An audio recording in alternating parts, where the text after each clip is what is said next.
আসসালামু আলাইকুম, কেমন আছেন সবাই? আশা করছি সবাই খুব ভালো আছেন। আজকে 2-3 দিন যাবৎ ভালোই রোদ উঠছে, একদমই শীত চলে গিয়েছে মনে হচ্ছে, গরম পড়ে গেছে। আর সাবাত বাচ্চাটা তো গরমে ঘামিয়েও যাচ্ছে, বলতেছে যে তুমি আসার সময় কেন আমার জন্য ও হাফ হাতার টি শার্ট আনোনি, কেন এইসব গরম গেঞ্জি এনেছো, মানে সে তার কাছে খুবই গরম তুমি লাগছে। এরকম করিস কেন তো মামা? সকাল মামা কি সকাল করছে বারান্দায় বেচারা যে তোরে? গরম লেগে গেল। আর এই যে দেখেন মুয়াজ বেবিটা তার আপুর কোলে ওঠার জন্য কি করছে। তো নাস্তা খেয়ে নিলাম, পরোটা, ডিম, আলু ভাজা, আর সাথে গরম গরম ধোয়া ওঠা চা।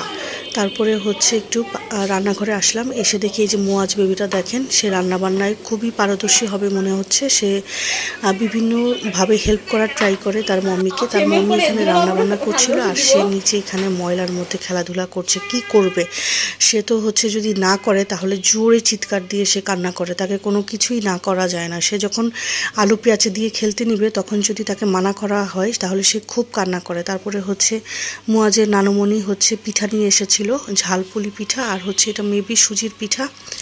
ভালোই ছিল পিঠাগুলো। এরপরে আমি আবার একটু পপকর্ন খাচ্ছিলাম, সাথে চা দিয়ে পপকর্ন খাচ্ছিলাম, মানে সাথে চা ছিল। তো ভালোই লেগেছিল খেতে। তো আজকেও বেশি ভিডিও ক্লিপস নেওয়া হয়নি, কারণ শরীরটা ভালো না, মাথা ব্যথা কমেনি।